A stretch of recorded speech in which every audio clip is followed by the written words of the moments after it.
Assalamualaikum warahmatullahi wabarakatuh. Perkenalkan, nama saya Khotibul Umam. Dalam hal ini saya ingin menjelaskan terkait judul makalah saya, pelanggaran hak cipta dan merek dagang dikaitkan dengan intermediary liability dalam perdagangan elektronik studi putusan pengadilan. Sebelumnya, hak kekayaan intelektual merupakan hak yang diberikan kepada orang-orang atas hasil dari buah pikiran mereka. Buah pikiran tersebut dapat diwujudkan dalam tulisan, kreasi, arsitek, simbol-simbol, penamaan, citra, dan desain yang digunakan dalam kegiatan komersial. Menurut WIPO, World Intellectual Property Organization, badan dunia di bawah naungan PBB. Untuk itu, HKI, hak kekayaan intelektual, terbagi atas beberapa kategori. Yang pertama, itu terkait hak kekayaan industri. Yang kedua, hak cipta. Yang ketiga, paten.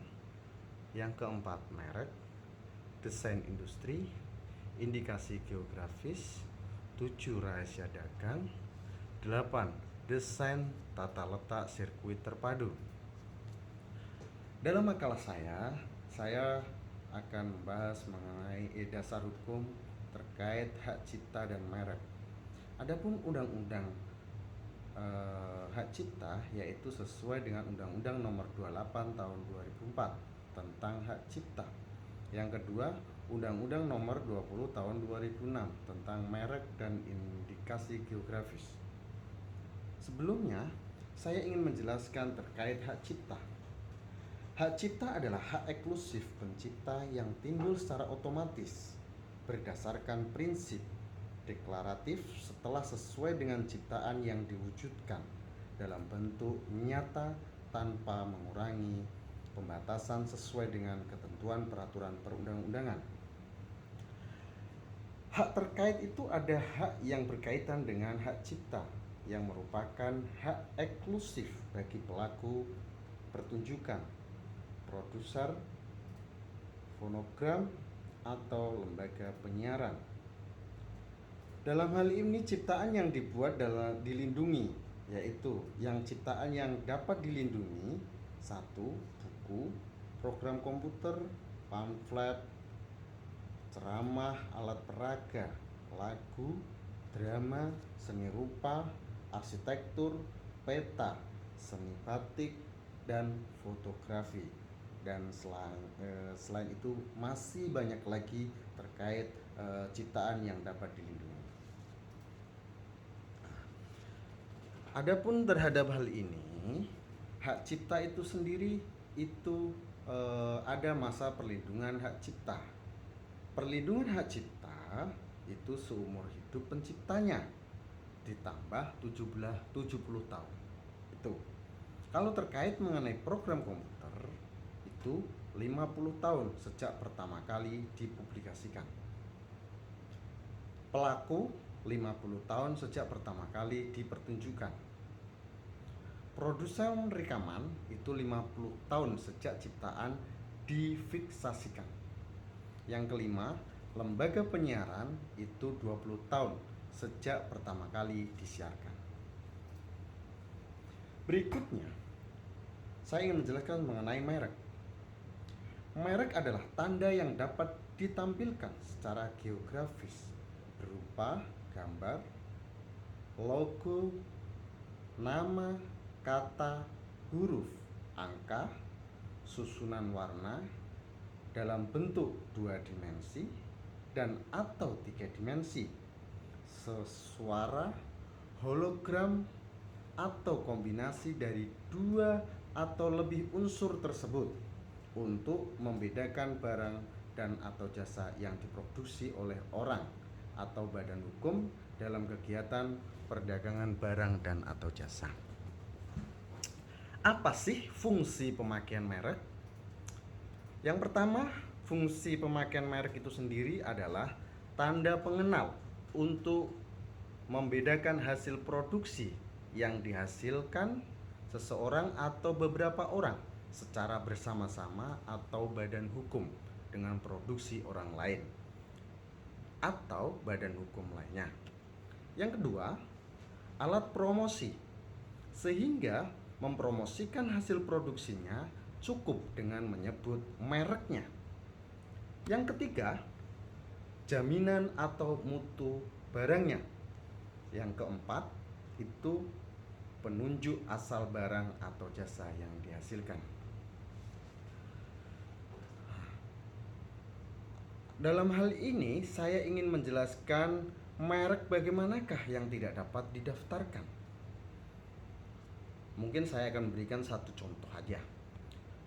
Merek yang tidak dapat didaftarkan yaitu bertentangan dengan ideologi negara kita, peraturan perundang-undangan, moralitas, agama, kesusilaan, atau ketertiban umum. Nah, berikutnya, bahwa perlindungan hukum merek itu ada jangka waktunya juga. Merek terdaftar mendapatkan perlindungan hukum untuk jangka waktu 10 tahun sejak tanggal penerimaan permohonan pendaftaran merek yang bersangkutan, dan jangka waktu perlindungan itu dapat diperpanjang. 10 tahun dapat diperpanjang. Setiap 10 tahun biasanya dia contohnya itu ada sertifikatnya. Sertifikatnya ada masa berlakunya. Di situ kalau udah habis harus dimohonkan lagi perpanjangan. Kira-kira seperti itu. Selanjutnya, perdagangan melalui transaksi elektronik. Saya ingin sedikit menjelaskan, e-commerce belum memiliki istilah yang uniform dalam bahasa Indonesia. Pengertian transaksi elektronik terdapat dalam Undang-Undang Nomor 19 Tahun 2016 tentang informasi dan transaksi elektronik sesuai dengan pasal 1 angka 2. Transaksi elektronik adalah perbuatan hukum yang dilakukan dengan menggunakan komputer, jaringan komputer, dan atau media elektronik lainnya. Ada beberapa pendapat menurut Imam Saputra menyebutkan e-commerce adalah rangkaian set dinamis dari suatu teknologi, aplikasi, dan proses bisnis yang menghubungkan perusahaan, konsumen, dan komunitas sesuai dengan transaksi elektronik dan perdagangan barang, jasa, dan informasi yang diselenggarakan secara elektronik. Jadi, e-commerce merupakan kegiatan-kegiatan bisnis yang menggunakan teknologi informasi atau bidang yang multidisipliner yang mencakup bidang-bidang teknik seperti jaringan dan telekomunikasi, pengamanan, penyimpanan, dan pengambilan data dari multimedia. Bidang-bidang bisnis seperti pemasaran, pembelian, penjualan, penagihan, pembayaran, dan manajemen jaringan distribusi, dan aspek-aspek hukum seperti informasi pribadi, hak milik intelektual, perpajakan, pembuatan perjanjian, dan penyelesaian hukum lainnya. Dasar hukum e-commerce diatur sesuai dengan Undang-Undang Nomor 19 Tahun 2016 tentang informasi dan transaksi elektronik.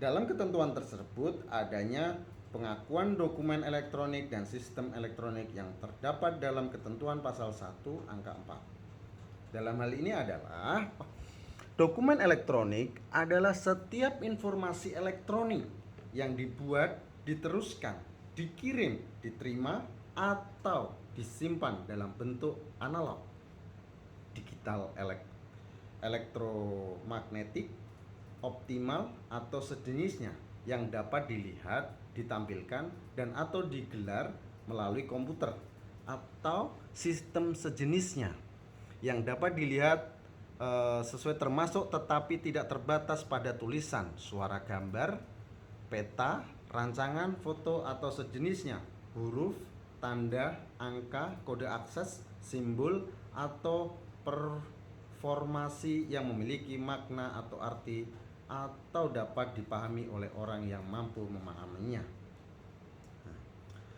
Jadi, transaksi e-commerce juga merupakan salah satu kegiatan perjanjian yang dilakukan dalam perdagangan konvensional. Akan tetapi, perjanjian yang dipakai dalam e-commerce merupakan perjanjian para pihak yang dibuat melalui sistem elektronik atau disebut kontrak elektronik. Dalam hukum perdata memuat subsistem hukum perjanjian dan asas-asas hukum yang mengaturnya. Transaksi jual beli dalam e-commerce merupakan satu perjanjian yang jual beli pada umumnya merupakan perjanjian timbal balik dalam ketentuan pasal 1457 KUH Perdata menyebutkan jual beli adalah suatu persetujuan dengan mana pihak yang satu mengikatkan dirinya untuk menyerahkan suatu barang dan pihak yang lain untuk membayarkan harga yang dijanjikan.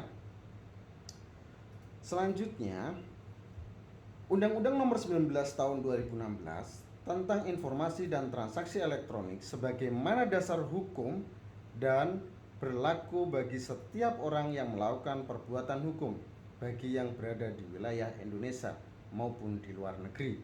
Karena Undang-Undang Nomor 19 Tahun 2016 tentang Informasi dan Transaksi Elektronik bersifat internasional. Penerapan hukum terhadap pelaku usaha yang melakukan pelanggaran hak cipta dan merek terdaftar dalam perdagangan transaksi elektronik. Dalam kegiatan bisnis saat ini, dengan kemajuan teknologi, telekomunikasi, dan informasi yang telah berperan penting dalam kegiatan perdagangan, transaksi elektronik sebagai perkembangan teknologi informasi yang dapat mendukung peningkatan perekonomian nasional. Perdagangan melalui elektronik memiliki kemampuan untuk menjangkau lebih banyak pelanggan dan setiap saat pelanggan dapat mengakses seluruh informasi secara terus-menerus. Sehingga hal ini mendorong kreativitas dari pelaku usaha dalam memanfaatkan transaksi elektronik. Bagi pemilik merek dagangnya dilanggar oleh pelaku usaha perdagangan melalui elektronik, di samping gugatan perdata, pelaku usaha atau pemilik merek dapat melakukan tuntutan pidana. Hal ini diatur ketentuan pidana dalam Undang-Undang Nomor 20 Tahun 2016 tentang merek dan industri geografis. Secara khusus terlihat pada bab 18 ketentuan tentang pidana pasal 100 sampai dengan pasal 103, dan bagi pelaku usaha dalam menjalankan bisnis usaha dengan melakukan pelanggaran baik mempersamakan pada pokoknya, memalsukan produk merek orang lain, dan dilusi reputasi, mengalami penurunan suatu produk melalui bisnis perdagangan transaksi elektronik pada dapat dikenakan ketentuan pidana pasal 45 sampai dengan pasal 52 Undang-Undang Nomor 19 Tahun 2016 tentang Informasi dan Transaksi Elektronik mengenai merek sebagai karya intelektual yang harus dilindungi terdapat dalam ketentuan pasal 25, yaitu informasi elektronik dan atau dokumen elektronik yang disusun menjadi karya intelektual, situs internet dan karya intelektual yang ada di dalam dilindungi sesuai dengan hak kekayaan intelektual berdasarkan ketentuan peraturan perundang-undangan. Berdasarkan ketentuan pasal 25 di atas, bahwa informasi elektronik dan atau dokumen elektronik yang disusun yang didaftarkan sebagai karya intelektual, hak cipta, merek, rahasia dagang, dan sejenisnya wajib oleh Undang-Undang Nomor 19 Tahun 2016 tentang Informasi dan Data Transaksi Elektronik dengan memperhatikan ketentuan peraturan perundang-undangan. Jadi cukup jelas di situ bahwa merek merupakan salah satu hak kekayaan intelektual yang dilindungi dalam transaksi elektronik. Tetapi Undang-Undang Nomor 19 Tahun 2016 tentang Informasi dan Transaksi Elektronik tidak adanya penegasan sesuai saksi pidana apabila merek tersebut dipalsukan atau pelaku usaha perdagangan melalui transaksi elektronik. Pada dasarnya, tuntutan pidana dapat dibedakan atas dua. Yang pertama, tindakan pidana kejahatan. Yang kedua yaitu tindak pidana pelanggaran. Nah, terkait dengan pelaku usaha yang menyalahgunakan merek dagang orang lain dalam perdagangan melalui transaksi elektronik berupa tindak pidana pelanggaran. Apabila yang dilakukan oleh pelaku usaha melakukan persamaan secara keseluruhan, mereknya identik, nah, mereka orang lain, maka dapat diterapkan ketentuan pidana sesuai dengan pasal 100 ayat 1 Undang-Undang Nomor 20 Tahun 2016 tentang merek dan industri geografis. Jadi kesimpulan saya artinya sesuai dengan aturan main semuanya sudah diatur. Jadi dengan demikian presentasi dari saya kurang lebihnya mungkin itu yang dapat saya sampaikan. Mungkin lebih lanjut juga saya akan kaji di dalam PowerPoint dan juga makalah, mungkin seperti itu kira-kira. Demikian dari saya, Khotibul Umam.